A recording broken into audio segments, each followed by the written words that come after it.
15 important locations जो news में बन रखी थी और आपके आने वाले स्टेट या यूपीएससी एग्जाम में काफी रेलिवेंट हो सकती है, तो फटाफट से रिवाइज कर लेते हैं। सबसे पहले अफ्रीकन यूनियन की एक कंट्री है Sudan, capital is Khartoum. Khartoum में दो reverse blue Nile and white Nile जब मर्ज करती हैं बड़ा ज्यादा सेडिमेंट लेके आती हैं और यहाँ पे क्रिसेंट शेप का एक आइलैंड बनता है, दैट इज कॉल्ड टूटी आइलैंड। अब इसी के वेस्टर्न साइड पे जाएंगे तो देयर इज दारफुर रीजन। यहाँ पर इनकी arm forces RSF versus SAF चल रहा है, जिसकी वजह से जनता बहुत सफर कर रही है, ह्यूमन राइट की वायलेशन हुई, अलॉन्ग विद दिस पॉवर्टी और हंगर के साथ सफर कर रहे हैं। कभी पूछ लिया जाए कि अल फशर, जमजम कैंप या फिर जजीरा कहां पे लोकेटेड है, आंसर आएगा सूडान। देन इथियोपिया का टिग्रे रीजन भी काफी ज्यादा कॉन्फ्लिक्ट्स में रहता है। डीआरसी का rebellion group that is M23, मार्च 23 भी जिन्हें कहते हैं, उनको बैकिंग तो रवांडा करता है पर वो इंस्टेबिलिटी कॉज करते हैं डीआरसी के एरिया में, स्पेशली ईस्टर्न वाली लोकेशन। इवन यहाँ पे गोमा सिटी और बुकावू को तो इन्होंने एनेक्स भी कर लिया था। ध्यान रखना रवांडा और डीआरसी के बीच में एक लेक भी है, that is lake Kivu. Saira लियोने का एक टर्टल आइलैंड है न्यानगई रीजन के अंदर, ये वाटर के अंदर सबमर्ज करता जा रहा है, इस वजह से न्यूज में था। देन ट्रेंड डी अरागुआ पूछ लिया जाए तो ये ग्रुप बिलोंग करता है फ्रॉम वेनेजुएला। अफार ट्राइंगल, जब आप हॉर्न ऑफ अफ्रीका में सीड कंट्रीज को पढ़ते हो, सोमालिया, इरिट्रिया, इथियोपिया और जिबूती, तो उसमें से सोमालिया साइड लाइन कर देना, जो बाकी की 3 कंट्रीज बची वो अफार ट्राइंगल को फॉर्म करती हैं। ज्योग्राफिकली इंपॉर्टेंट लोकेशन पे है, एक तरफ रेड सी है, दूसरी तरफ गल्फ ऑफ एडन है और बीच से बाब अल मंदेब स्ट्रेट भी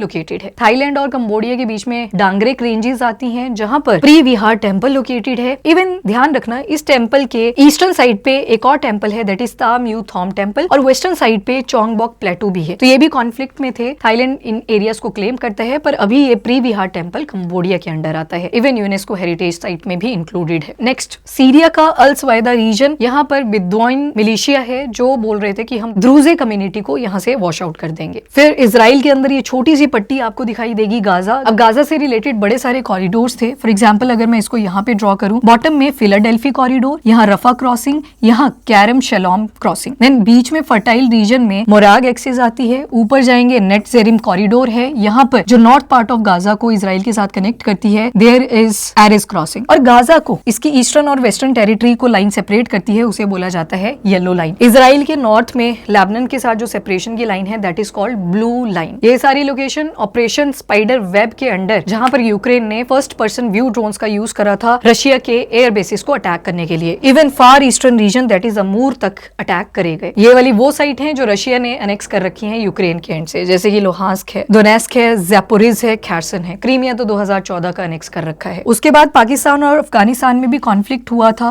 तो ये वाला क्रॉसिंग न्यूज में बना, that is Torkham crossing. Then Iran में बॉम्बार्डमेंट करी थी यूएस ने उनके यूरेनियम रिच साइट्स के ऊपर। तेहरान ऊपर टॉप पे कैपिटल आ जाएगी, उसके नीचे की तरफ नॉर्थ टू साउथ ही आप चलेंगे, फोर्दो, नतांस और इस्फहान। अब आप मुझे बताओ, एक लेक नायवाशा भी है, वो कहां पर लोकेटेड है?